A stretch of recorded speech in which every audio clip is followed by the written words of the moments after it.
Bueno, buen momento para comenzar. Ya somos bastante. Bienvenidos serán los que se vayan sumando. Vamos a hacer 3 son para armonizarnos y así damos comienzo.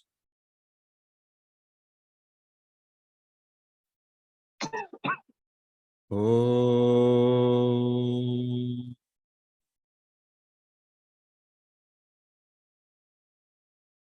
Om.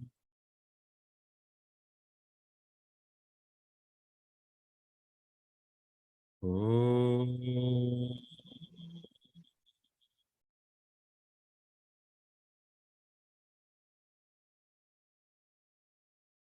Buen día, Sairam. Bienvenidos somos todos a este nuevo círculo de estudios, continuando con la lectura del texto Sagrado Yoga Vasista.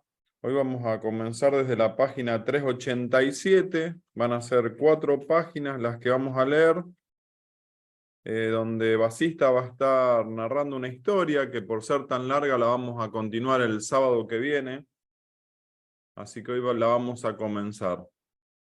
Ojalá se conecte Jorge Haddad, porque sacó hace un tiempito el tema de lo real y lo irreal y hoy va a abordar toda esta temática. Sairam, bueno, vamos a dar comienzo. Página 387 habíamos quedado, donde decía que en este momento Valmiki anunció que el día llegaba a su ocaso y todos se retiraron a practicar sus oraciones vespertinas. Al día siguiente Rama preguntó a Vasista, y acá vamos a leer.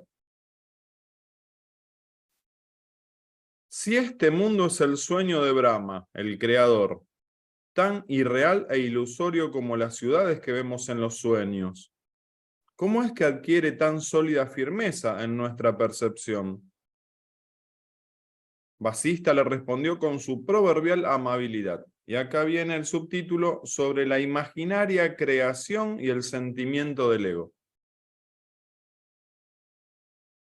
Lo que observamos hoy como si fuera real es todavía aquella primera creación o pensamiento de Brahma. Puesto que la conciencia es infinita, la creación del Jiva se produce constantemente. Esta creación solo tiene su origen en la ignorancia y es precisamente esta creencia en la creación lo que confunde y prostituye la verdadera percepción. Aunque se trata de un fenómeno irreal, parece sólidamente real a causa de la emergencia del sentimiento del ego. El que sueña no capta la evanescencia de los objetos soñados mientras está soñando. Lo mismo ocurre con el sueño del creador Brahma. El sueño tiene la naturaleza del que lo sueña. Lo que surge de lo irreal debe ser también irreal. Por tanto, aunque este mundo creado parece real, puesto que ha nacido de un concepto irreal, como es el sueño del creador o nuestro propio sentimiento del ego, debe ser rechazado como tal. Lo voy a repetir. Lo que surge de lo irreal debe ser también irreal. Por tanto, aunque este mundo creado parece real, puesto que ha nacido de un concepto irreal, como es el sueño del creador o nuestro propio sentimiento del ego, debe ser rechazado como tal. En el ser que es conciencia infinita, esta creación aparece solo momentáneamente. En ese momento surge asimismo la noción ilusoria de que vivimos un largo periodo de tiempo. Por esa razón, la creación nos parece sólidamente real e indiscutible. Este universo que existe como un sueño en la mente del creador es sentido como un prolongado periodo de tiempo en la mente de todos los seres soñados por el creador. Lo que se ve en ese sueño con una forma determinada adquiere esa forma. Puedes estar seguro de que mientras la mente atraviesa ese estado de confusión o enajenación, no hay nada en este mundo que no pueda experienciar como real. Porque en este mundo pueden contemplarse los más extraordinarios fenómenos, tales como el fuego ardiendo en medio del agua, o el agua suspendida en el vacío del cielo, seres vivos que nacen en el vientre de una roca, o máquinas inertes que funcionan de la forma más sorprendente e insospechada. Podemos ver incluso algo obviamente irreal, como uno que sueña su propia muerte. Todo es posible en este sueño que llamamos creación. No es real, pero tampoco puede ser considerado plenamente irreal. Como el que está inmerso en un sueño ve el sueño como algo completamente real, el que está sumergido en esta creación o sueño de Brahma no puede ver nada como irreal. Igual que el soñador pasa de un sueño a otro sin dejar de soñar, el jiva se traslada de una ilusión a otra y sigue experienciando este mundo como absolutamente real. A propósito de esto, quiero contarte una leyenda, querido Rama, que espero te resultará grato escuchar. Y acá viene la historia de Shivata, que la vamos a leer ahora, pero el sábado que viene, Dios mediante, vamos a seguir. Historia de Shivata. Había una vez un mendigo muy devoto de la meditación. Su mente estaba tan purificada por esta práctica que podía materializar voluntariamente todos sus pensamientos. Un día, algo fatigado por la continua meditación, pero con la mente todavía concentrada en un punto, imaginó que nacía en una familia no brahmánica y que era un hombre ignorante. Al instante se transformó en aquello que pensaba, una especie de salvaje tribal y rudimentario llamado Shivata. Este ser imaginado merodeó durante algún tiempo por la ciudad, imaginando a su vez muchos otros objetos en torno suyo. Un día soñó que el bueno de Shivata estaba borracho y dormido en el suelo. En ese estado soñó que era un brahmana, con gran conocimiento de las escrituras, y comenzó a vivir una vida correcta a tenor de esta segunda personalidad. Una noche el brahmana soñó igualmente que era un poderoso monarca. Este rey solía soñar a su vez que era un gran emperador de gloria incomparable. Un día, después de disfrutar de los placeres regios, el monarca soñó con una ninfa celestial que compartía sus deseos amorosos. Por su parte, aquella ninfa soñó que era una cierva. Seguramente los animales también sueñan, porque recordar lo visto y oído anteriormente es la naturaleza de la mente. Por esa razón, la cierva soñó ser una planta y la inteligencia interna de la planta vio en su corazón una abeja. Inmediatamente se transformó en aquella abeja y comenzó a chupar el néctar de las flores de la citada planta. Entonces quedó pegada al polen de una de las flores, con evidente peligro de muerte. Por la noche un elefante se aproximó a aquella planta y la arrancó, con abeja incluida, para llevarla a su boca.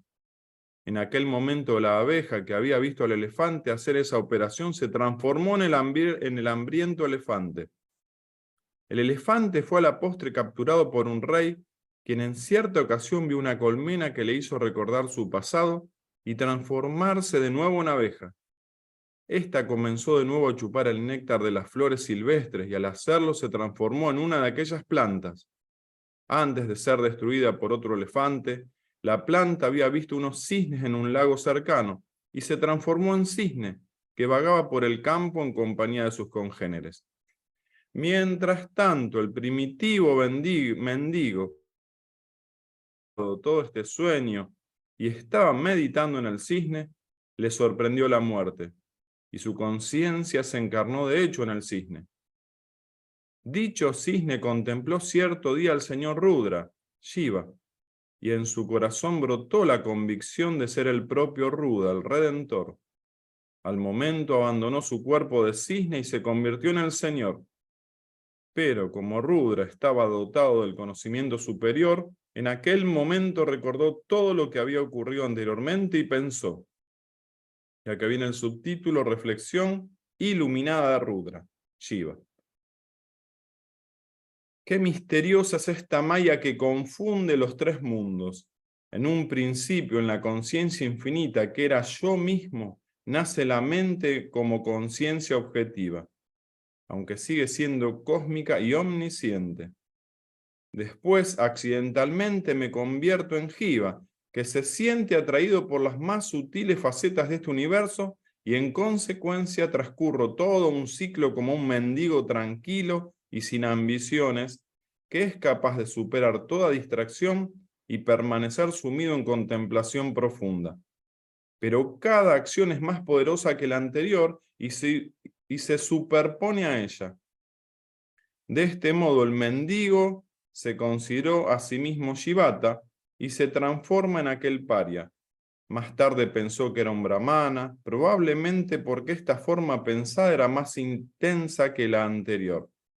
Después, en virtud de su prolongada contemplación, se transformó en un rey, porque el agua que beben las plantas, termina por dar el fruto correspondiente. Las ninfas forman parte de los placeres regios y contemplando las ninfas, el rey se transformó en ninfa. Por un error ilusorio, la ninfa se convirtió en cierva. La cierva se transformó en una planta obsesionada con su próxima destrucción por los animales del bosque. Las abejas liban en sus flores y al ver a las abejas se transformó en abeja y luego en elefante. Pero yo soy Rudra, Shiva, y eso he sido en los últimos 100 ciclos de la creación, vagando por este mundo que no es más que una ilusión mental. En uno de estos ciclos fui Jivata, en otro Brahmana, en otro rey y en otro un cisne. No dejo de dar vueltas en esta rueda de la mente encadenada a un cuerpo.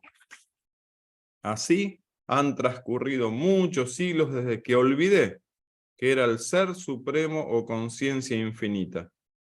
El primer mendigo que fui, todavía poseía el conocimiento de la verdad. Después de muchas reencarnaciones, por la gracia de Rudra, he vuelto a captar a Rudra y me he convertido en lo que realmente soy, el propio Shiva. Cuando un Jiva coincide casualmente con una persona iluminada, expulsa sus vásanas impuras. Esto le sucede a todas las personas que desean intensamente el contacto con los iluminados. Repito, cuando un jiva coincide casualmente con una persona iluminada, expulsa sus vásanas impuras. Esto le sucede a todas las personas que deseen intensamente el contacto con los iluminados.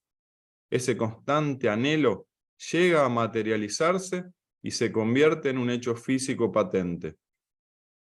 Esta percepción irreal se consolida a causa de la identificación de ese cuerpo con el ser. Cuando uno investiga sobre su propia naturaleza, no encuentra nada permanente. Basta pues de esta investigación que conduce a la nada. Este mundo es una mera ilusión óptica, como el color azul del cielo, pura ignorancia. Basta de esfuerzos para purificar esa ignorancia. Si este mundo objetivo, completamente irreal, quiere seguir apareciendo, dejémoslo. No puede causarnos ningún daño. Volveré a recorrer hacia atrás la cadena de transformaciones imaginarias y volveré a mi unidad primordial. Después de reflexionar de este modo, Rudra decidió ir a donde yacía el cuerpo del mendigo. Le despertó y le hizo recordar todo lo que había ocurrido. El mendigo vio a Rudra como su propio ser y recordó todo lo pasado. Ambos fueron después a ver a Shivata, que vivía en la misma conciencia infinita. Resucitaron su cuerpo y los tres se fundieron en uno solo. Más tarde fueron al lugar donde vivía el Brahmana, que estaba dormido con su mujer y despertaron su conciencia de igual forma. Marcharon después en busca del rey que reposaba en la cámara real, rodeado de ninfas, y también despertaron su inteligencia. Como los anteriores, se sintió muy satisfecho de conocer la verdad. Por fin fueron todos ellos en busca del cisne que se había convertido finalmente en Rudra. Reconocieron las 100 vidas pasadas de Rudra y comprendieron la realidad de la conciencia infinita en donde todos estos acontecimientos ilusorios parecían haber ocurrido. Es como si una forma se transformara en muchas. Todas las formas de Rudra penetran y envuelven el universo y siempre están presentes en él. Los jivas que todavía no han despertado no pueden verse ni conocerse unos a otros, porque están completamente seducidos por el mundo objetivo que surge frente a ellos. Pero cuando el jiva despierta, reconoce a los otros jivas y comprende su unidad esencial. Como una ola es la misma sustancia que las demás y por tanto una sola con todas ellas. Cada jiva posee su propio mundo objetivo ilusorio. Pero cuando se investiga cada uno de esos mundos, esta investigación nos conduce invariablemente a la conciencia infinita. Del mismo modo como si pudiéramos cavar un pozo tan profundo que atravesara la tierra, nos encontraríamos de nuevo con el espacio vacío. La conciencia diferenciada es esclavitud. La ausencia de esta diferenciación objetiva es liberación. Elige una de las dos y mantente firme en ella. No hay diferencia entre ambas, porque las dos son conciencia y la conciencia es la misma en el estado de esclavitud que en el de la liberación. ¿Quién puede lamentarse por perder lo que solo existe en un estado de ignorancia? Lo que puede obtenerse ya se ha obtenido sin esfuerzo alguno. El hecho es que todos ellos alcanzaron el nivel de conciencia de Rudra, comprendiendo que eran parte del mismo Rudra y fueron dichosos.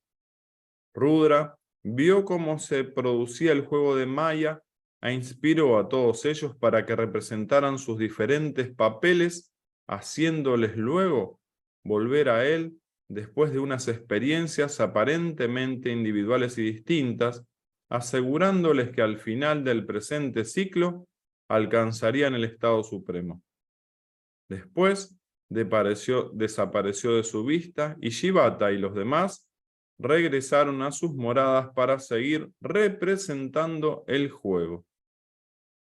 Acá vamos a hacer un corte. Sábado que viene sigue con esta historia porque Rama, dice en este momento a Rama le asaltó una duda y pregunta, ¿no eran Shivata y los demás simples objetos soñados por el mendigo? ¿Cómo pudieron convertirse en seres reales? Eso lo dejamos para el sábado que viene. Zairán, Marcos Erices y... perdón, Albina y después quería saber si estabas, Marcos. Bien. Albina adelante, después el querido Marcos. Zairán. Me reí porque me puse contenta por un instante y dije, va a empezar Marco. ¿Querés que empiece hoy Marco y te liberás? Bueno, sí. Dale, Marco, dale vos primero. Así lo quiere la conciencia y después la querida Albina.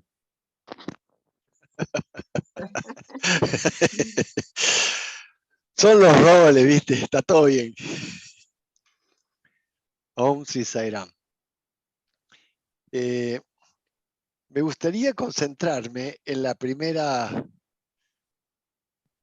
parte de la lectura del día de hoy, para hablar sobre lo que es lo real y lo irreal.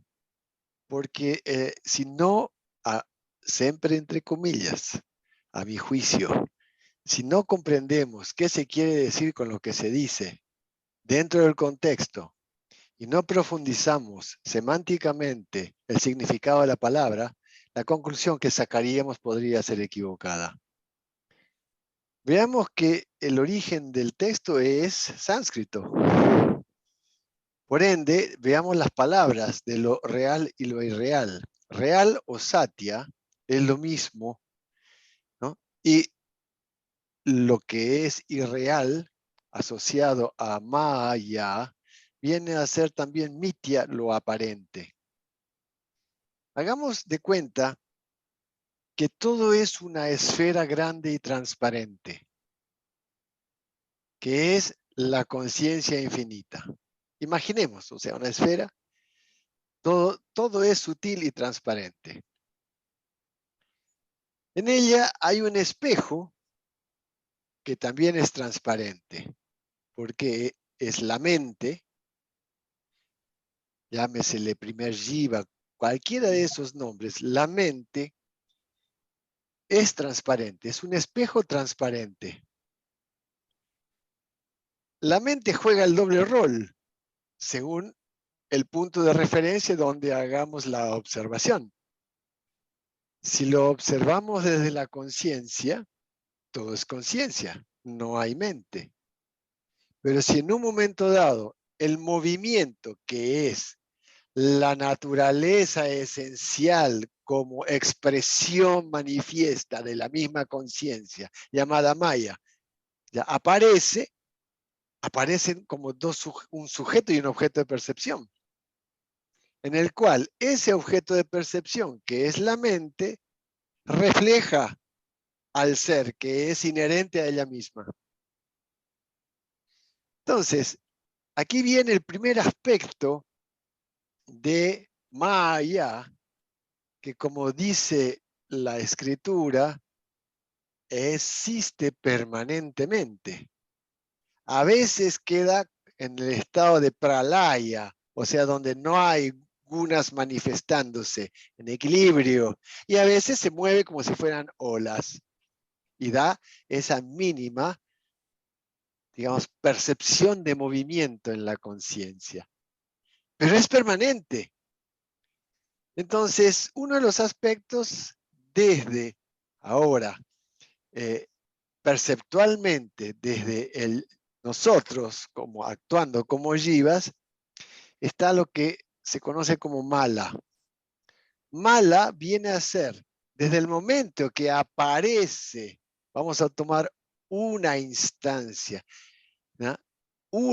Una ola llamada creación, llamada primer jiva, llamada Brahma, diversos nombres, aparece en ese espejo, en esa tela transparente, lo que a través de la memoria chitta, a través de las diferentes manifestaciones en el espacio-tiempo, son llamadas las ofensas, o sea, aquello que agrede lo natural. Esto comienza a manchar esa mente cristalina, transparente, empieza a mancharla. Entonces, esas manchas impiden ver la realidad de Satya, la realidad de la conciencia infinita. Impiden verla, impiden sentirla, y digamos, ese experienciar. Ese es uno de los tres aspectos de Maya. El segundo, estas ofensas, desde el jiva ya en su forma humana, consigue salir de ellas en la medida que las identifica y empieza a digamos, a actuar la identificación de las cosas en la memoria y proyectarlas en el aquí y ahora, sino estar alerta. Primer aspecto. Segundo aspecto es llamado Vikshepa. Vikshepa es el segundo aspecto de Maya. ¿Cómo actúa Vikshepa? Distorsiona a través del movimiento de idas y vueltas con el pensamiento la expresión del ser. O sea, no se puede ver primero a través del espejo al ser, porque el ser refleja. Necesita desaparecer el espejo. Pero tenemos para ello que ver todos los aspectos que están impactando sobre el espejo. Esto hace que la imagen del ser está distorsionada. ¿Cómo se logra salir de eso? A través de la atención, como primer paso, el uso adecuado del intelecto, el viveka, la concentración, que es importantísimo, el esfuerzo correcto, y las diferentes disciplinas que conocemos ya, que llevan a Vyasa, Vairagya, hacia la eliminación de todo aquello que está actuando como distorsión de lo que nosotros comprenderíamos, actuando como humanos cuando estamos en la ignorancia respecto a lo que es el ser o la conciencia infinita. Entonces, estos dos aspectos manchan la mente. Ahora hay uno tercero, avarana. Avarana Es el tercer aspecto de Maya. Swami da un ejemplo interesante sobre esto, cuando explica que esa tela, llamado avarana, que recubre la mente, es como la sombra que va apareciendo al final del día, que impide ver, en este caso en el camino, una cuerda que está tirada en él, y debido a todos los prejuicios, paradigmas, creencias, limitaciones de lo que nosotros venimos trayendo sobre esa mancha de la mente, se proyecta en esa cuerda una serpiente. Entonces, está el aspecto del Vikshepa, está el aspecto del Mala, y en el afuera está el tema del Avarana. Y estos elementos son sobre todo los que fortalecen el sentimiento del ego. Entonces, la salida, Swami bien lo propone, es utilizar cosas simples. Por un lado, estar actuando con los valores de la verdad que actúan sobre el plano mental y los valores de la rectitud que actúan sobre el plano comportamental, actuando de una manera coherente, o sea, en ritmo con el cosmos, entre el pensamiento, la palabra y la acción. Dice también Swami que otra de las formas de salir es en el mecanismo de ir conociendo primero, a través del autoconocimiento, cómo funciona el cuerpo, luego cómo funcionan los sentidos, luego cómo funciona la mente, luego cómo funciona el intelecto, para ir eliminando ese sentimiento de ego. Entonces, por ejemplo, una de las cosas que dice Swami es que eliminar el avarana se hace a través del alimento.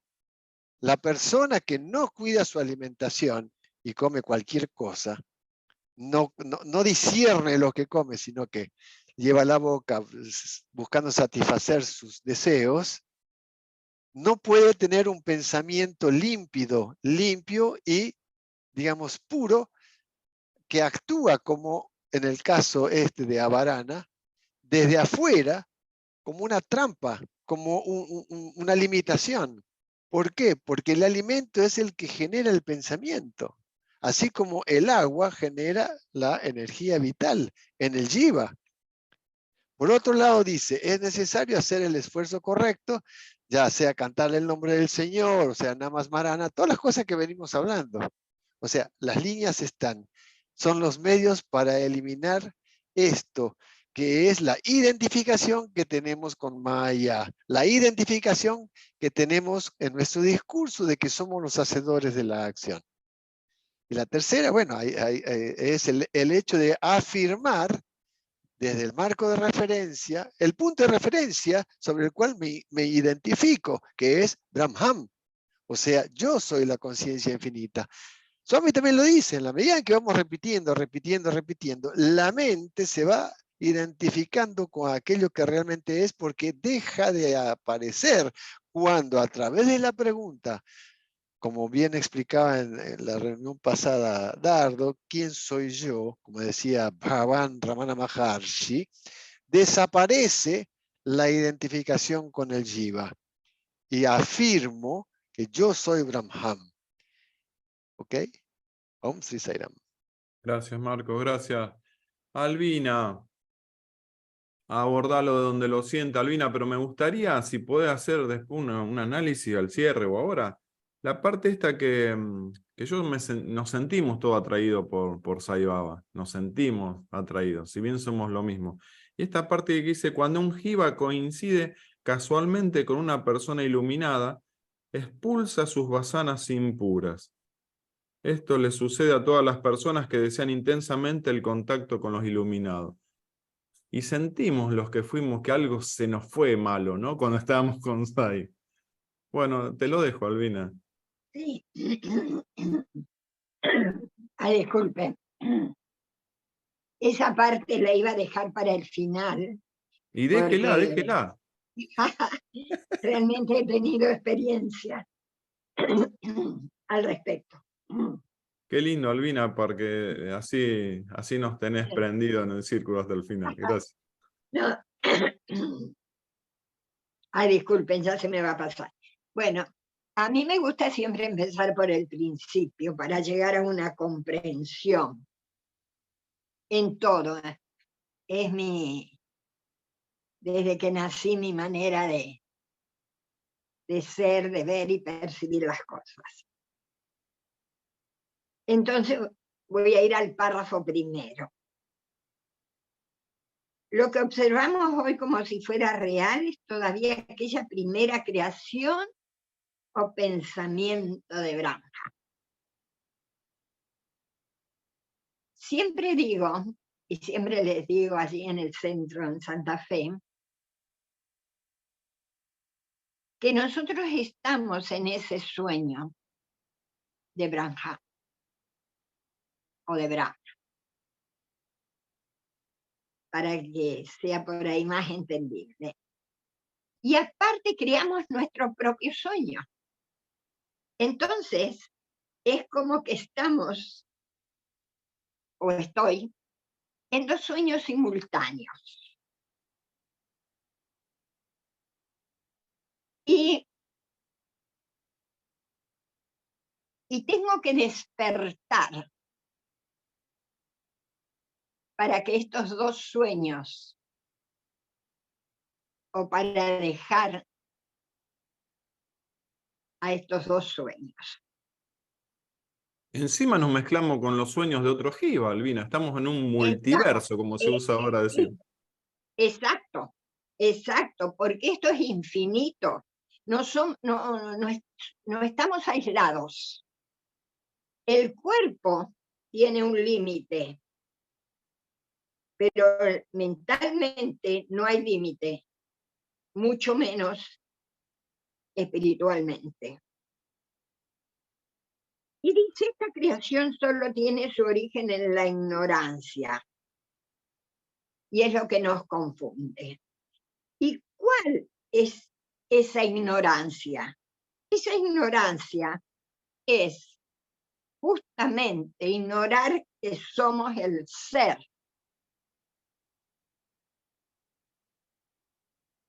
Mientras nosotros sigamos ignorando esto, volveremos una y otra vez, y no solo en esta creación, sino en las próximas, lo cual me parece terrorífico. Y aparte, tenemos atados a todos los seres. Tenemos atado a Brahma y a Vishnu y a Shiva y a todos. Porque ellos están cumpliendo una función, una misión, un dharma y hasta un karma, dice Baba, que cumplen en esta creación. Y justamente es por una responsabilidad mía, voy a decir, de no salir de esta ignorancia. Porque tampoco está bueno, primero comenzamos, como dice, ¿quién soy? Soy el ser, soy Dios, soy lo espiritual. Eso es mental. Pero después tenemos que llevarlo a la práctica para poder trascenderlo. Esa es la parte más difícil. Y dice, el sueño tiene la naturaleza del que lo sueña. Y todos sabemos que según cómo fue nuestro día, según lo que hemos pensado, según las emociones que nos han dominado durante el día, así va a ser el sueño. Onírico, ¿no? Así va a ser. Entonces, en mi caso, yo sé cómo estoy internamente por mis sueños. O sueños muy lindos o sueños profundos. Entonces, me analizo personalmente desde ese punto. Entonces yo ya sé qué es lo que tengo que ir transformando en mí, en la vida diaria.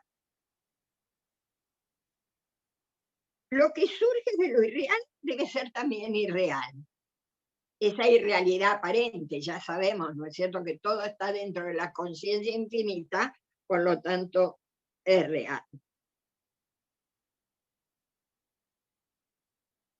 Acá quería venir y tomar para que tengamos en cuenta, lo voy a hacer lo más cortito posible, el Génesis, cuando comienza este Dios creador, ¿no? Y entonces dice, por ejemplo, Dios hizo el espacio, separó el agua del cielo, separó el agua del cielo, sí, llamó tarde y mañana, y vio que esto era bueno. Luego, según todo lo que va haciendo, dice, y vio que esto era bueno. ¿Qué quiere decir? Que lo pensó. ¿Se dan cuenta? Lo pensó. Acá en el Génesis. Llamémosle Dios o como sea.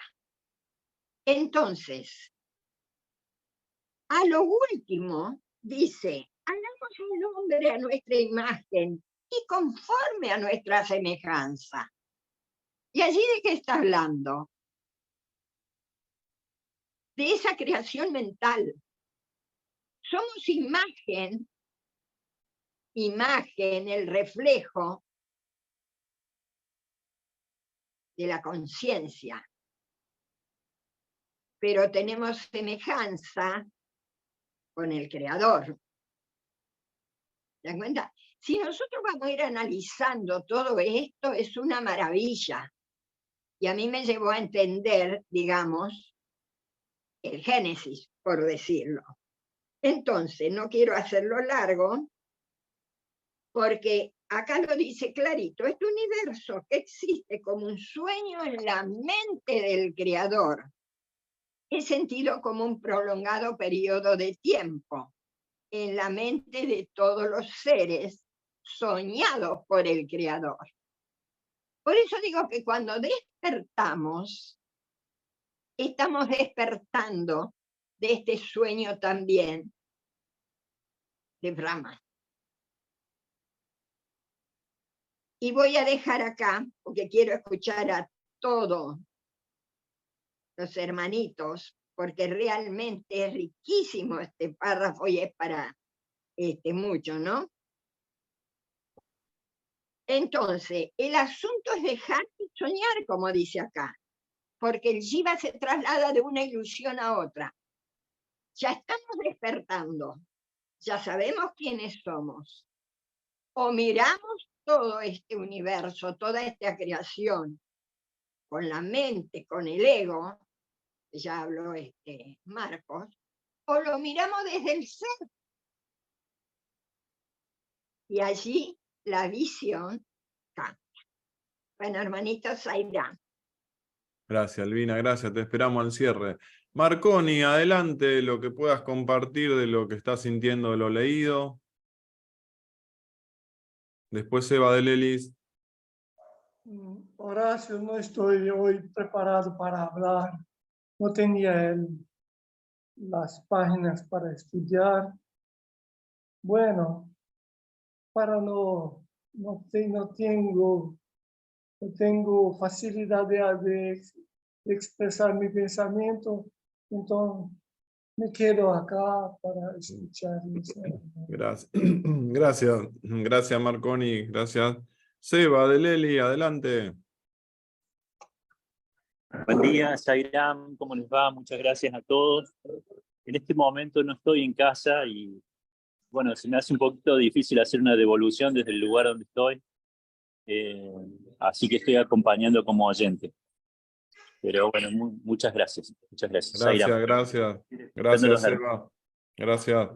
Dardo, querido, adelante, el analítico Dardo. Uy, Horacio, hay mucho para decir, así que digo parte y después Sí. escuchamos a los demás, a ver qué pasa. Bueno, arranquemos por eso de expulsar las basanas que dijiste, que le leíste a Albina. Ella después contará su experiencia. Yo puedo contar lo que me pasó a mí estando frente a Sai Baba, montones de darshans. En realidad yo venía ya eliminando todos los deseos mundanos porque se caía por su propio peso de que no me llevaban a una felicidad concreta en este mundo. Y si quedaba ahí algún deseo de prosperidad, de avanzar económicamente o de lo que sea, cuando voy a India y pasa lo de sentarme frente a Baba en las primeras filas muchas mañanas y muchas tardes, cuando yo vuelvo después de eso, realmente quedan casi agotados todos los deseos esos pequeños o débiles que tenía anteriormente. Es decir, se expulsan todas las basanas impuras, como decía esta partecita.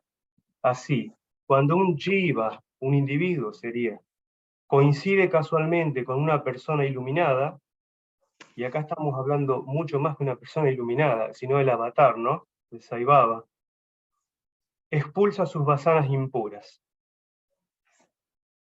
Eso fue lo que me pasó. Y continúa, esto le sucede a todas las personas que desean intensamente el contacto con los iluminados. Y justamente yo ya en ese tiempo se habían acabado todas las alegrías, por así decir, mundanas, y tenía ese anhelo intenso por algo distinto y por algo diferente, y realmente por algo trascendente. Entonces, fue todo un conjunto de cosas que efectivamente sucedió así. Y estos renglones lo describen perfectamente. Bueno, puedo agregar a eso, aparte de mi experiencia personal, esto solía suceder mucho con el sabio Ramana Maharshi, del sur de la India, en el cerro Arunachala, con todos sus devotos o discípulos. Generalmente Ramana Maharshi fue famoso por sabio, obviamente, liberado, pero además fue conocido por no dar muchos discursos, no hablar, no hacer la metodología que Baba nos enseñó a nosotros con todas sus enseñanzas, valga la redundancia, sino que él permanecía en silencio, y los devotos pasaban horas sentados enfrente a él en silencio. Vendría a ser algo más o menos como lo que hacíamos nosotros en India con todos los vayans, mientras se cantaban los vayans o se recitaban los Vedas, que estábamos sentados ahí, Baba en silencio ahí de frente. Algo parecido también con este sabio, eso fue lo más recordado de los devotos de Ramana Maharshi, que su enseñanza era transmitida simplemente, aunque por supuesto también enseñaba, ¿no? Pero la mayoría del tiempo en silencio, y en silencio muchísimas horas los devotos. Bueno, eso por esa parte. Y después tenemos con respecto a los sueños, hay para hablar de todo. Acá vuelvo a repetir que cada uno tiene su mundo mental. ¿Se acuerdan que Marcos siempre decía, el chitta calla? Ese mundo mental está de acuerdo a cada uno con sus basanas y sus historias. Bueno, acá lo reafirma. Y con respecto a lo...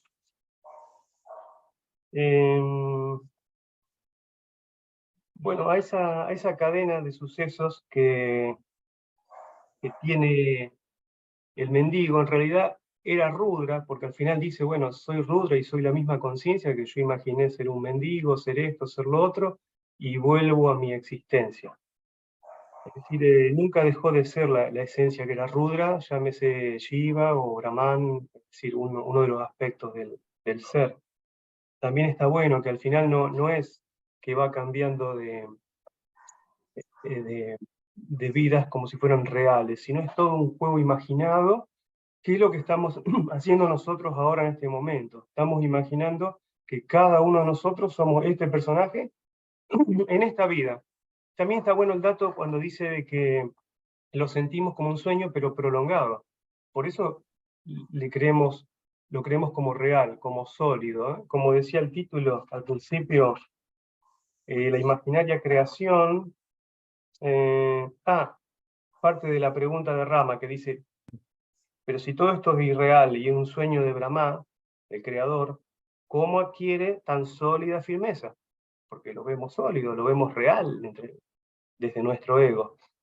Y es por eso justamente, porque es el sueño que estamos viviendo, pero tan prolongado y tan repetido cada mañana que nos levantamos, que lo creemos real, como cuando estamos adentro de un sueño, como decía acá, dice que el soñador, el que está soñando, no capta en ese momento, ve perfectamente el sueño, nosotros cuando nos vamos a dormir, y estamos en un sueño onírico, captamos el sueño, pero no capta la evanescencia de los objetos soñados, de los objetos. Entonces, todo lo que aparece en nuestro sueño, en ese momento parece real, porque estamos soñando, entonces no lo podemos captar como irreal, pero estamos dentro del sueño. Bueno, algo similar pasaría acá en la pseudo realidad esta que estamos viviendo.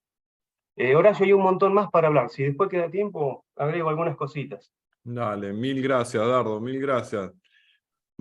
El tema de los sueños, ¿qué tema? Porque hay una práctica que uno con, no sé si es esfuerzo o qué, o concentración o iluminación, uno aún en los sueños puede darse cuenta que está en un sueño. De Sí, a hecho, veces sí. algunas veces me ha pasado que en el sueño me doy cuenta que estoy en un sueño, hasta lo puedo modificar. Creo que lo hemos charlado con Albina. Fíjate, Y Horacio, perdón, y qué bárbaro. ahí también fíjate que cuando dormimos y empieza el sueño onírico, aparece. Y acá la palabra esta es importantísima que esté en el texto, cuando dice, en el ser que es conciencia infinita, en el ser, esta creación aparece. Y encima dice, solo momentáneamente. O sea que pasa exactamente igual que en el sueño. No se crea nada, sino que empezamos a soñar y aparece todo el mundo soñado. Así Qué que increíble.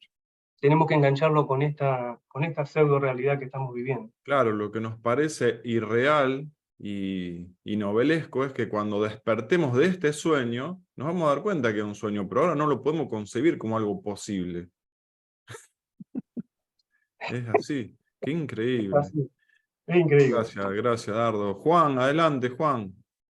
¿En qué sueño estás, Juan? Bueno, eso que dijo Dardo de Ramana Maharishi me hizo acordar otros tiempos, ¿no? Es cierto, estar ahí y ver esa calma chicha, todos, cada uno metido dentro de sí mismo, sin hablar, sin chusmear con el vecino, y de ahí pasar a puta parte y ver la gran discoteca de todos hablando, comentando.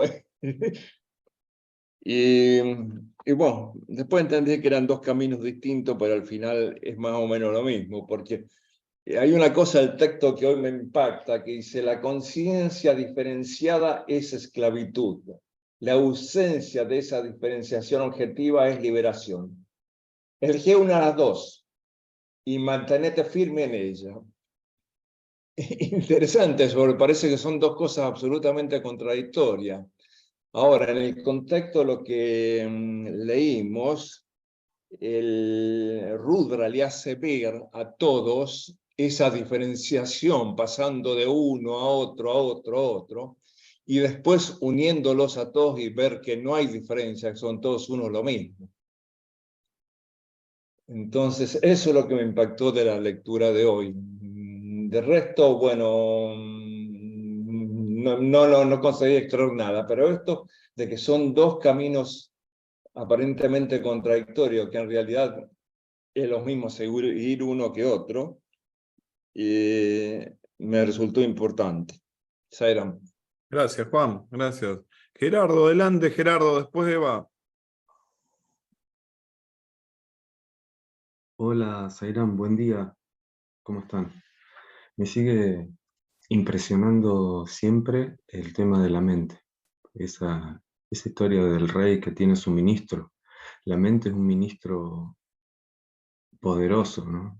Y realmente siempre me sorprendió el tema de la mente, porque realmente es como la bisagra de la historia, digamos. Si trabajamos sobre los aspectos de nuestra mente, realmente la podemos direccionar en un sentido elevado, ¿no es cierto? A mí me pasó cuando hablaban con el tema de los sueños, que me apasionaron los sueños desde siempre. Y llegué a Sai Baba por el tema de la interpretación de sueños. Siempre me interesaron. Leí libros de Carl Jung, de Freud, de lo que se puede, de interpretación de sueños, y me analizaba mis propios sueños. Los tengo anotados pero de antes de saber de Sai Baba, ¿eh? Y anotaba siempre mis sueños porque me los acuerdo muy claramente, y algunos son como en 3D, es como si lo estuviera viviendo. Y me pasó que incluso en la cátedra de psicología de la Facultad de Odontología, a la psicóloga, yo iba y le preguntaba sobre interpretación del sueño, pero me daba cuenta que no estaban muy duchas en el tema. Y bueno, me pasó unos meses antes de saber de Sai Baba, estuve un año antes teniendo sueños repetitivos en los cuales yo era un monje franciscano que vivía en una abadía, pero eran en 3D, eran impresionantes los sueños. Yo estaba en la abadía esa, mi función era transcribir Biblias. Éramos 4 monjes que estábamos en un lugar que tenía unas ventanitas muy chiquitas, y, y ya me había pasado en el colegio, yo fui a un colegio de curas acá el Domingo Sabio, que cuando veía a un monje franciscano que caía a visitar el colegio, se me ponía la piel de gallina, yo no entendía por qué.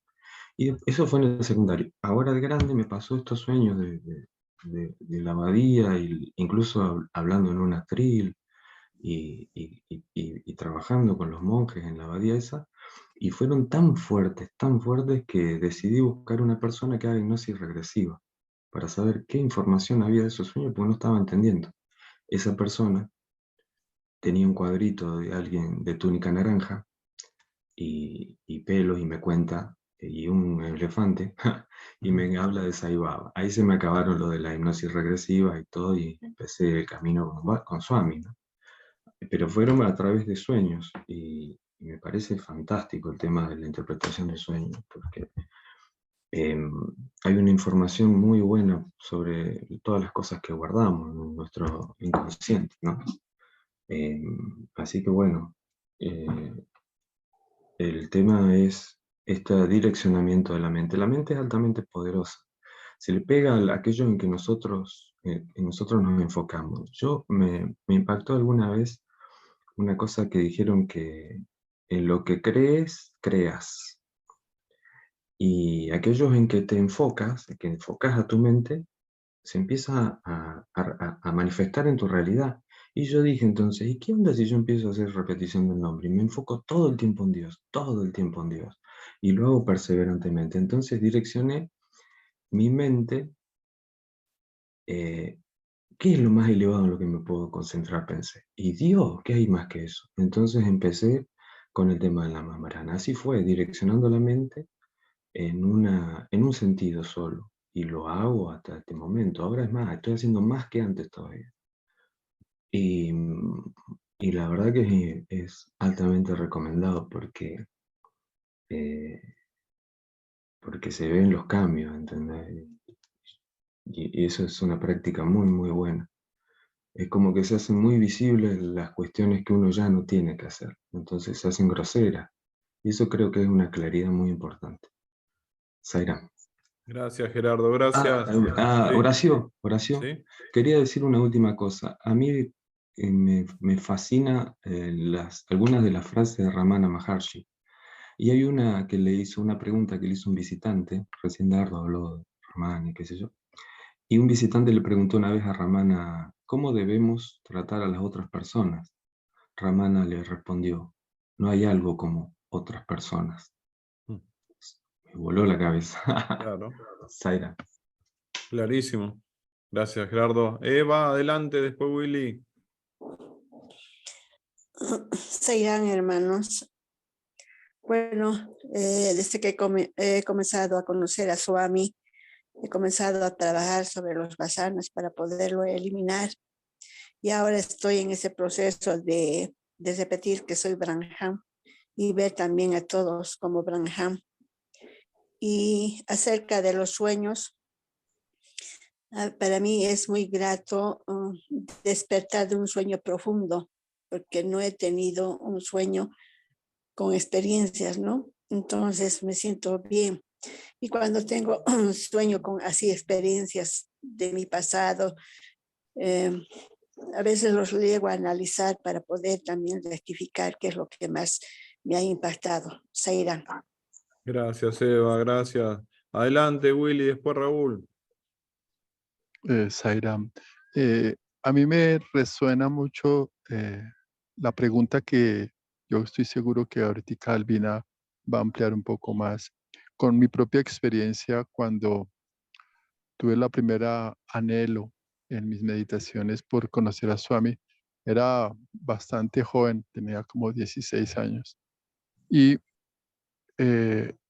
yo tuve una meditación en la que se me amplió la oportunidad de tener su misericordia, y que yo quiero solamente resaltar algo, y es que existe adicional a todo nuestro conocimiento y trabajo devocional, y es la gracia.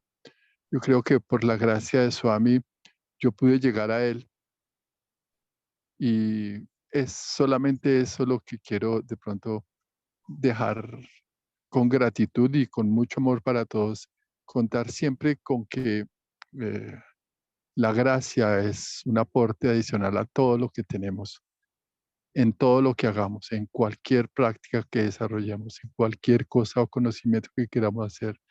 El amor de Él por nosotros sobrepasa las barreras. Eso es todo. Sairam. Gracias, Willy, gracias. Raúl, ¿qué te resonó del texto?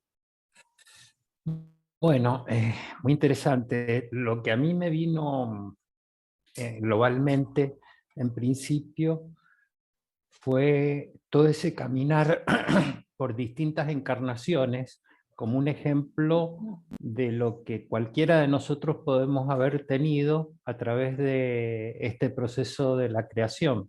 Podemos haber danzado con distintos roles por distintas vidas, y luego el regreso a la fuente, o sea, ¿quién soy yo? Dios. ¿De dónde vengo? De Dios, y a dónde voy? A Dios. O sea, que de alguna manera demuestra el ciclo ese de que uno sale de Dios y en definitiva vuelve a Dios.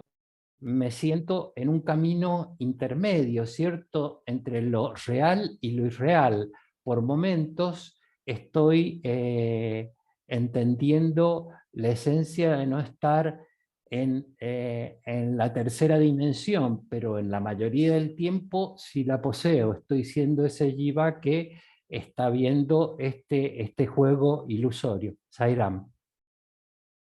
Gracias, Raúl, gracias. Silvia, Gisela, adelante.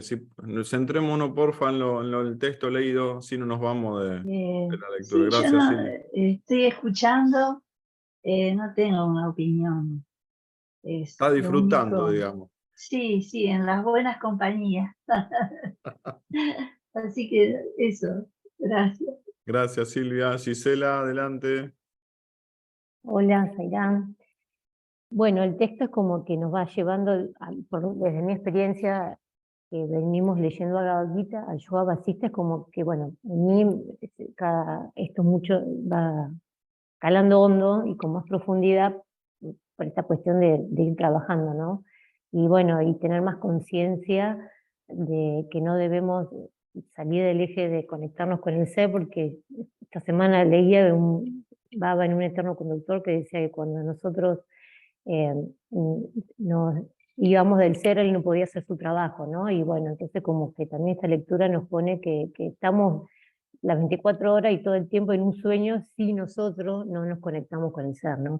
Y eso también, y por ahí lo que también Marcos me ayudó mucho, lo que decía, estas cuestiones que Baba siempre nos dice, la coherencia entre pensamiento, palabra, acción, es algo que yo estoy desde que empezamos con esto a poner en práctica, ¿no? A ser muy consciente, ¿no? De pensar antes de decir las cosas, de no hablar por hablar, bueno, y esto bueno, de ir tratando, y yo ahora es como que me doy cuenta que estamos en un sueño y todo lo que interactuamos con otros se va haciendo como una malla entonces hay que estar tener un proceso de autoconocimiento muy profundo para no estar metiéndonos en los sueños de los otros por los pensamientos, ¿no? Que cómo se va enredando todo esto, y eso nos lleva a tener como un trabajo mucho más consciente desde lo que podemos, y también me llevaba esto de pensar la naturaleza de cada uno, que yo antes como que no lo llegaba a entender, y es verdad que depende del día que tuviste, los pensamientos, las palabras que tuviste, es tu naturaleza. Entonces, bueno, es tan importante esto de no salir del ser, pero también qué difícil, porque la Maya se mete siempre, y bueno, y nos lleva a estar muy, muy conscientes, Zairam. Es muy interesante, tal cual, muy atento a eso. Bastante tema tenemos con nuestro sueño para meternos en los sueños de los demás también, que nos influyen. Marco, Marco Echeverri, entraste después, ¿pudiste leer el texto? Sí, lo leí justito hace un cachito cuando me levanté. Bueno, me gustó mucho esto cuando este mendigo que se empieza a imaginar distintas situaciones o identificarse con distintas personas, animales, etc. Y dice que como tenía un gran estado de meditación y una gran pureza, podía materializar sus pensamientos con mucha facilidad y automáticamente se trasladaba a eso que se imaginaba. Y lo que me gustó mucho que dice que bueno, cuando se identificó con Rudra, como tenía el conocimiento superior y se dio cuenta que era mucho más que todo eso con lo que se venía imaginando, al llegar a ese conocimiento superior, se quiso quedar en esa conciencia, ¿no? Y lo que me gustó, hay una frase que me parece que es, no sé, a mí me pareció determinante, que dice: esta percepción irreal se consolida a causa de la identificación de ese cuerpo con el ser. O sea, una vez le preguntaron a Baba: ¿por qué vos decís, repitan, soy un ser humano, no soy un animal? Yo soy Dios, no soy diferente de Dios. ¿Por qué decís una cosa y luego afirmás lo contrario? ¿No? Como, soy un animal. Repitan, yo soy un animal. No, yo soy un ser humano, no soy un animal. Yo soy Dios, no soy diferente. ¿Por qué dice? Bueno, para no dejar espacios vacíos, dice, para que tengan claro lo que son y lo que no son. Entonces, hay Albina hablaba esto de la puesta en práctica, ¿no? Que me parece fundamental, me parece la clave, ¿no? Hay un libro que creo que la mayoría lo deben conocer, el libro de liderazgo, Etapa Naranja, que escribió Shiver, que usan en el MBA de India, en la materia liderazgo, usan ese libro como libro de cabecera, y ese libro habla de, por ejemplo, de Benjamin Franklin o de Gandhi o de distintos grandes personajes que tenían como un diario de autodesarrollo. Y todos los días trabajaban algún tema en específico y revisaban al final del día, por ejemplo, si yo quiero hacer silencio, cuántas veces durante el día logré hacer silencio, etc. Bueno, ¿a qué quiero llegar? Hace mucho tiempo yo estuve, durante varios meses, hacía ese ejercicio del diario de autodesarrollo, revisando distintos temas, ¿no? De la alimentación, etcétera, etcétera. Y ahora, gracias a todos estos círculos del yoga bayista, retomé una práctica que he hecho en algún momento, que tiene que ver con esto de la falsa identificación con el cuerpo, y cuántas veces digo yo o mío. Porque Baba dicen, abandonen el yo y el mío, el ego y el apego. ¿Qué es eso que decía ahí recién, no? Todo eso irreal se consolida por la falsa identificación del cuerpo con el ser. Entonces esta semana estuve atento, no lo volqué tanto, pero la semana anterior un poco más, me puse ahí en la pantalla principal del celular un formulario que armé, que digo, cada vez que digo yo o mío, entro y digo, dije yo, enviar. Dije mío, enviar. Para ver cuántas veces durante el día estoy en esa falsa conciencia del cuerpo. O sea, no es falsa conciencia del cuerpo, sino en la conciencia del cuerpo, en el sentimiento del ego, que yo me creo que yo, o mío, ¿no? Si yo estoy diciendo yo es porque estoy identificado con el cuerpo, y si digo mío, es porque estoy creyendo que hay algo que le pertenece a ese cuerpo. Por eso de Baba dice, el ego y el apego, abandonen el ego y el apego. Entonces estoy haciendo ese ejercicio en el día a día, e incluso le he dicho a personas, si me escuchás decir yo o mío, remarcámelo, te lo pido por favor, te lo voy a agradecer, así me ayudás a estar atento. Bueno, eso en la práctica. Y después obviamente que también hablaron del tema, en un momento el texto dice, y con esto cierro, dice, claro, los animales seguramente también puedan soñar, porque todo lo visto o escuchado queda grabado en la mente, ¿no? Y en realidad, Baba nos explica que todo lo que entra por los 5 sentidos queda grabado en la mente, y va dejando huella en la mente. Todos los alimentos son todo lo que entra por los 5 sentidos. Entonces, bueno, ahí también tengo que seguir ejercitando, ¿no? De estar atento a lo que entra por los 5 sentidos. Bueno, gracias, Airam. Gracias, Marquito. Un abrazo. Bueno, Miguel, adelante. Gracias. Buenos días para todos. Om Sri Sai Ram. A mí me llama la atención del texto esta parte que habla de la voluntad de Rudra ya hacia el final, y donde habla acerca de la concentración unidireccional e intensa que puede hacer uno en su meditación, que aunque ilusionados por Maya, podemos ser... Uy, se cortó Miguel. Se cortó Miguel. Se corta Miguel. Se está cortando. Se está cortando Miguel. Vamos con Guillermo, pues se corta Miguel, no se te escucha. Buenos días, muy buenos días a todos. No dejo de admirarme cómo el poder del pensamiento es tan potente, y aquí en la descripción de los cambios que se van experimentando entre un ser, otro ser, para finalmente llegar básicamente a Dios, corresponde a una realidad que a veces es difícil de imaginar. Y asociado a eso,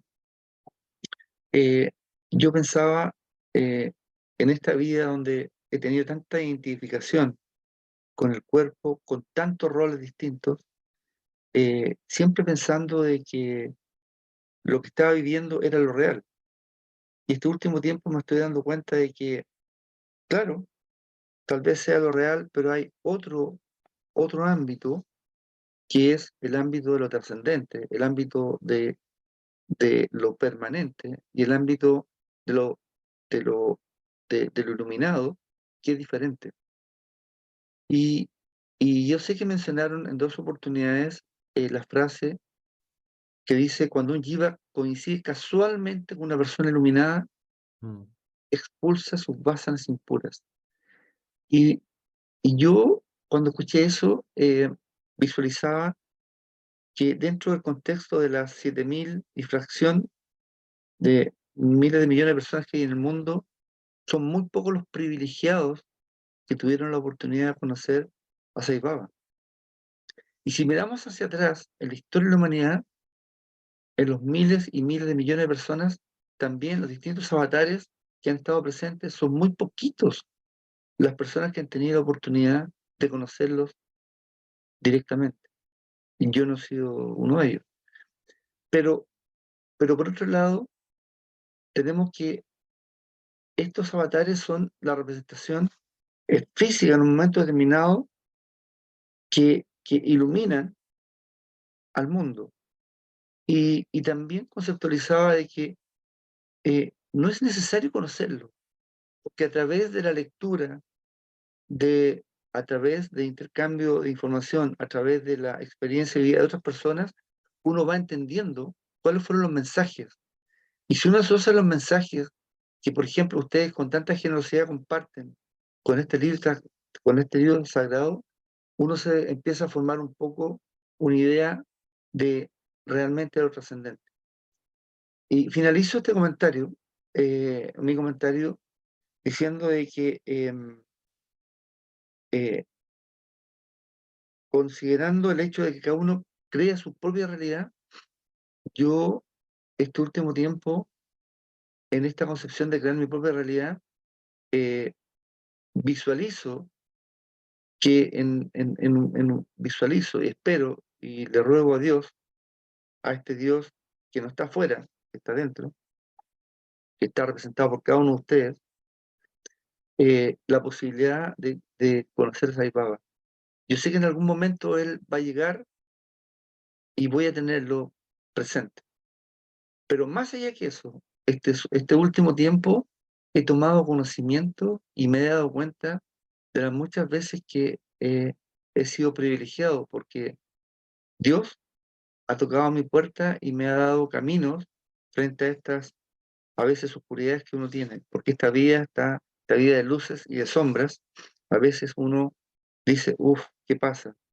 Y creo que de alguna manera Sai Baba ha tocado mi puerta este último tiempo y ha sido muy generoso conmigo. Muchas gracias.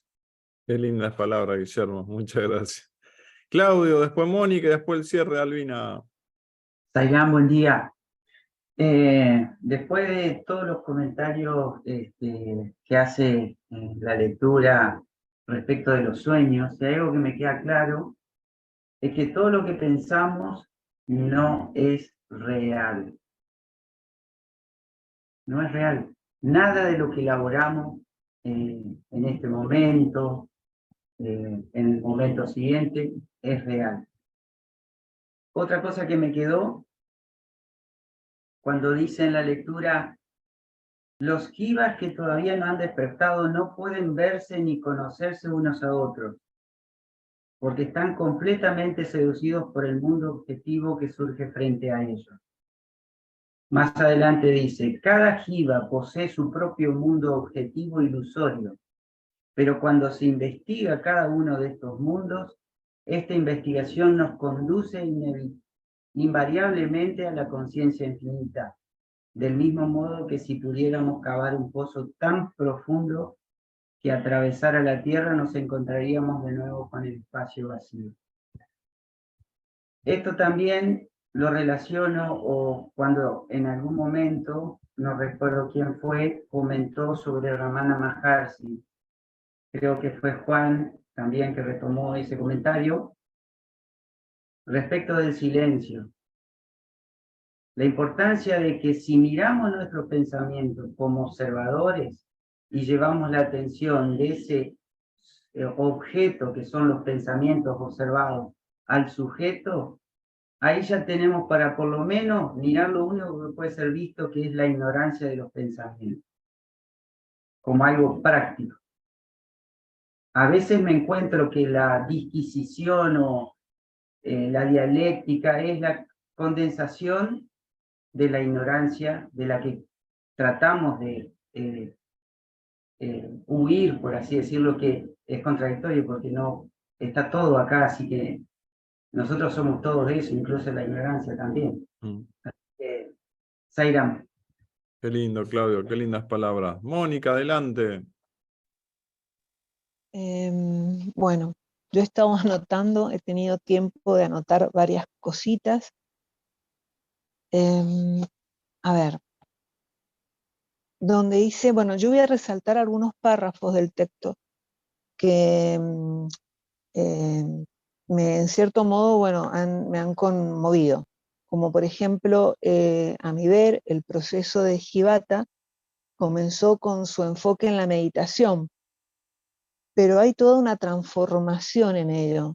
Y eso me hace pensar en una pregunta, pero voy a bajar el nivel de la meditación al de pensamiento. Por ejemplo, ¿nos transformamos en aquello que pensamos? ¿O depende del poder que le damos a nuestro pensamiento?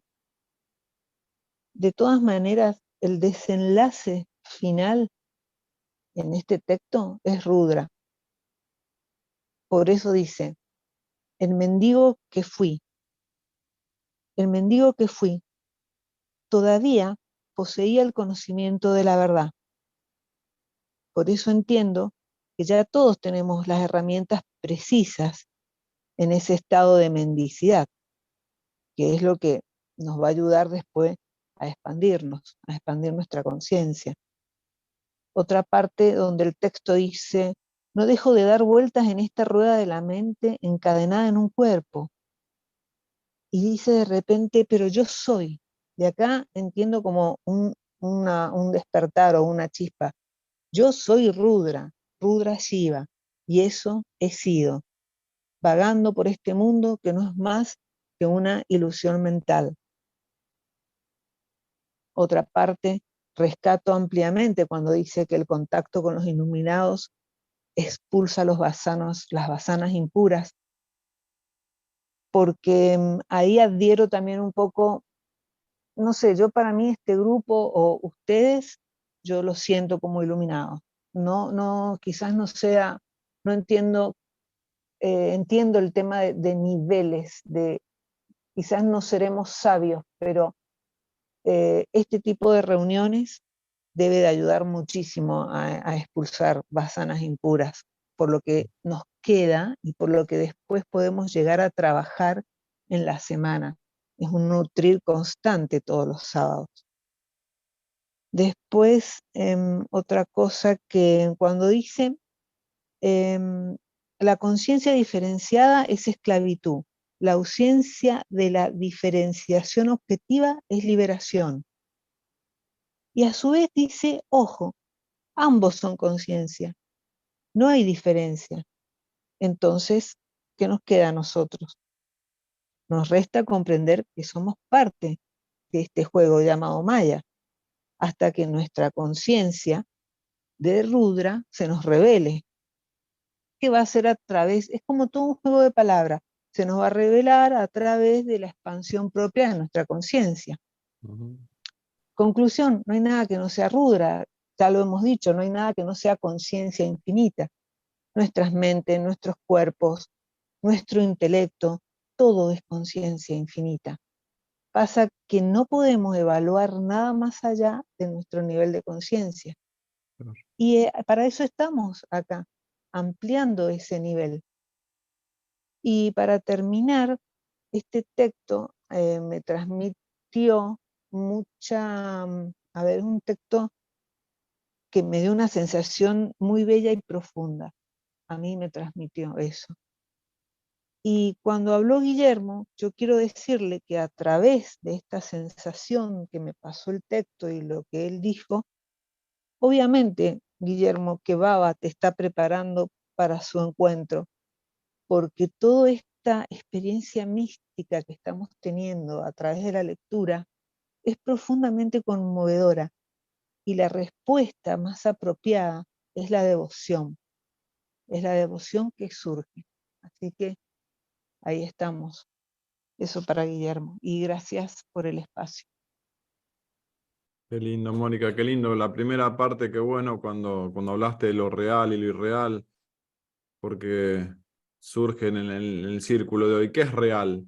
¿La vigilia? ¿O es real el sueño onírico? ¿O es real el butacaya, el chitacaya? Y al fin y al cabo, lo único, dice el texto, lo único real es la conciencia, lo único real. Es cuestión de ir despertando y darse cuenta de eso. Es real mientras nos creemos identificados en el ego y lo vemos como real, pero son todas cosas irreales. Lo único real es la conciencia.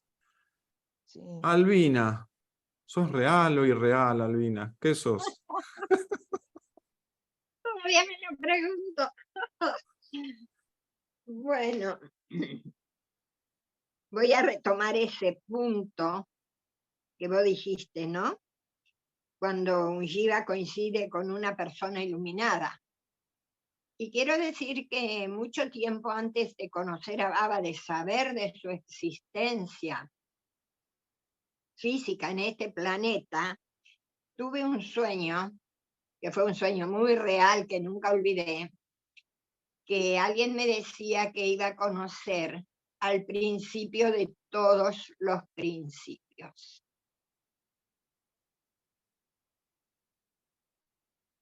Cuando despierto, pensé que el principio de todos los principios era Dios, por supuesto, pero que para eso tenía que morirme.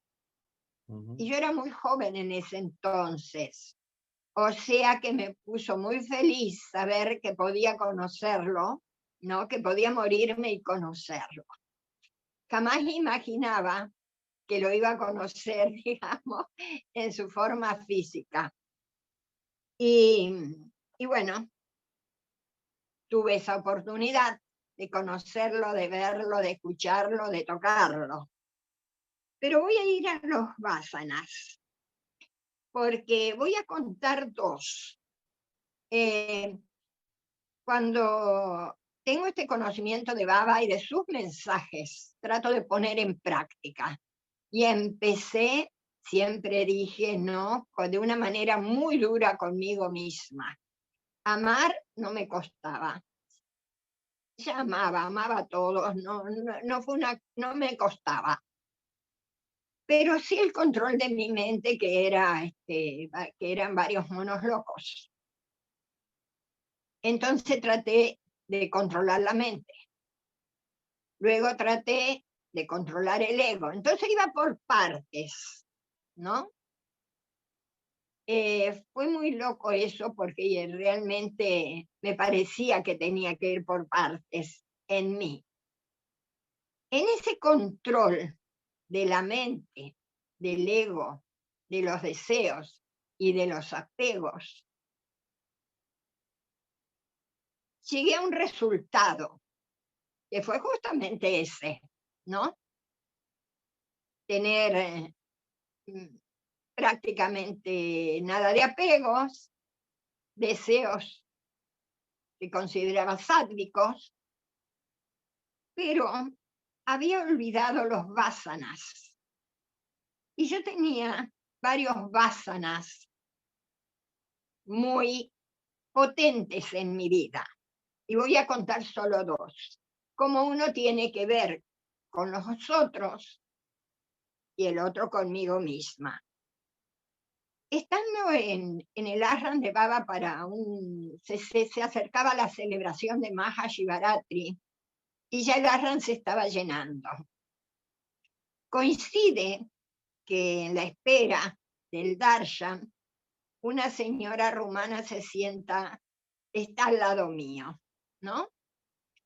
Entonces empieza a preguntarme de qué se trataba todo. Se ve que había llegado allí, pero no tenía conocimiento absolutamente de nada.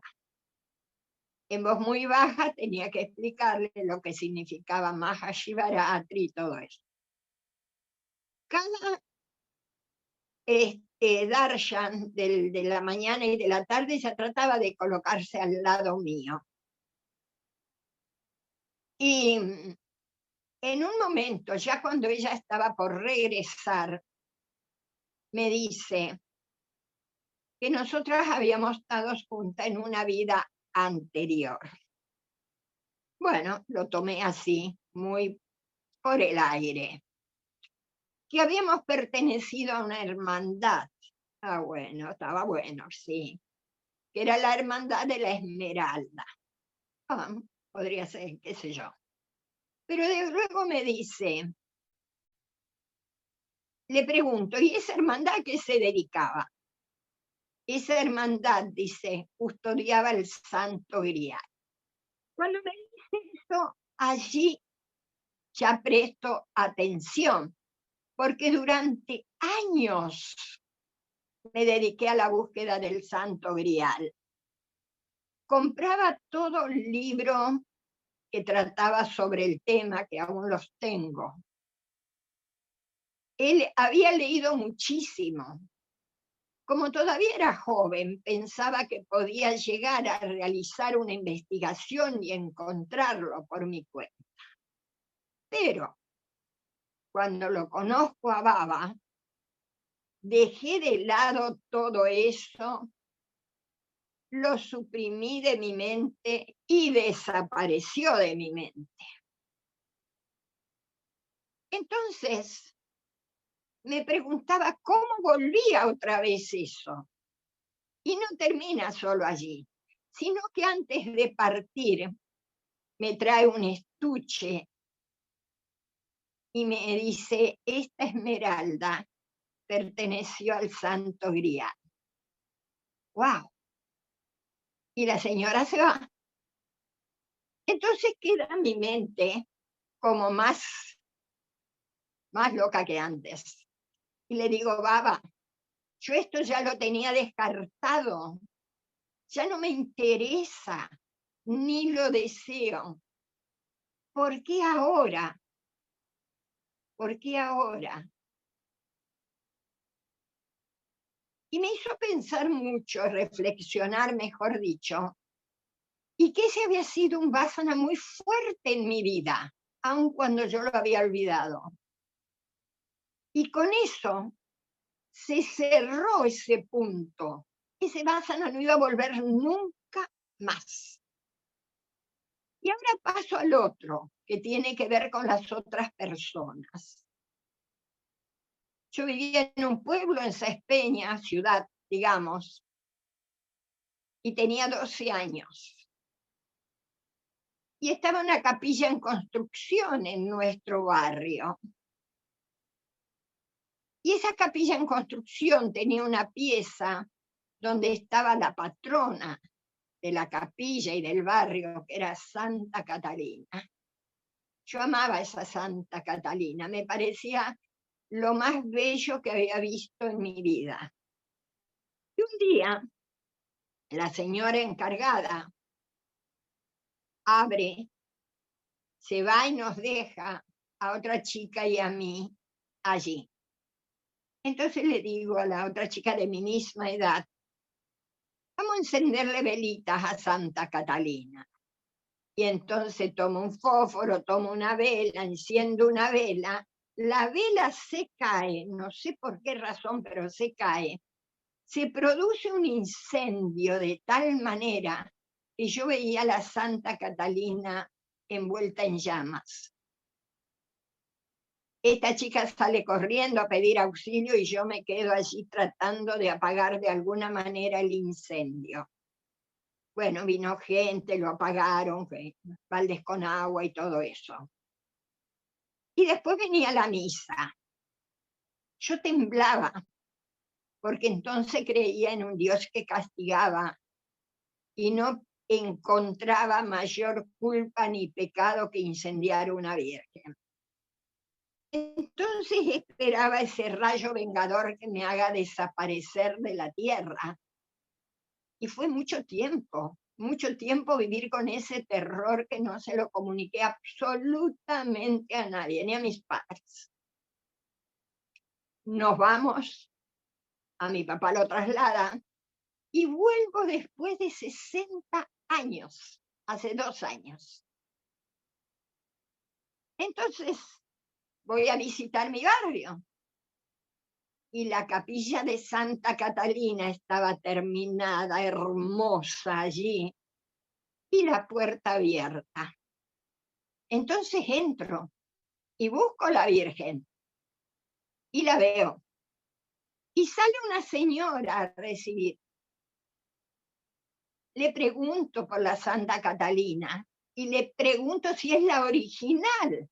Sí, me dice, es la original. Yo me voy a verla. Y era impecable estaba.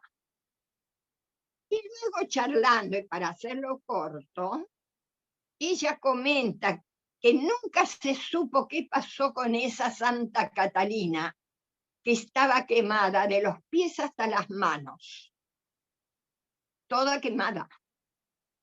Y que hacía unos 20 años atrás habían logrado mandarla a Mendoza para restaurarla. Y esa es una pregunta que nos hacemos siempre, dice, ¿qué había pasado con esa Santa Catalina? Imagínense que después de 60 años ya no existían muchas personas. Entonces yo le comento lo que había pasado y que era la responsable de ese incendio de la Santa Catalina.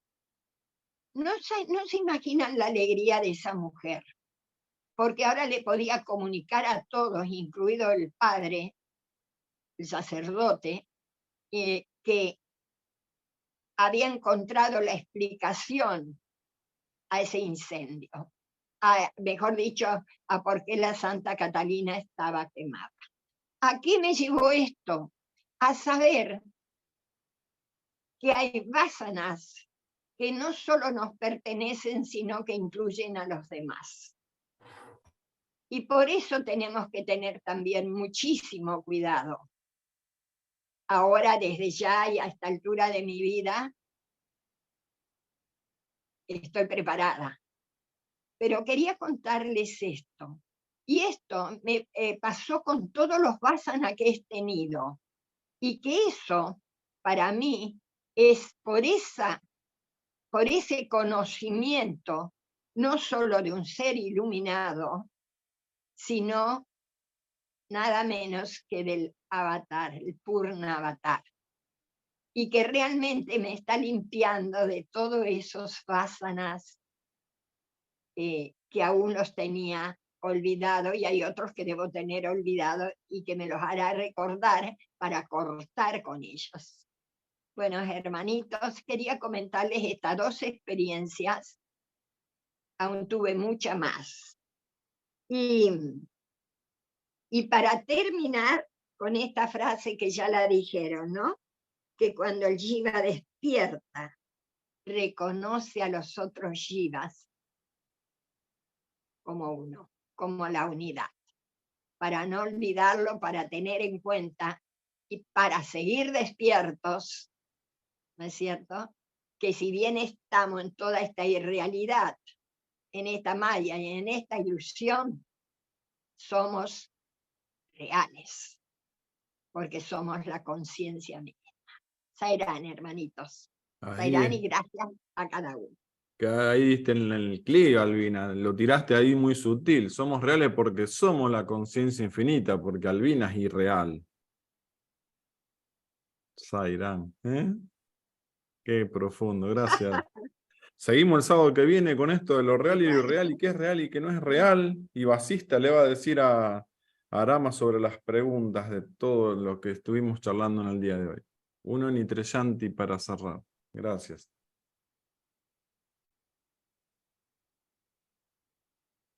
Om.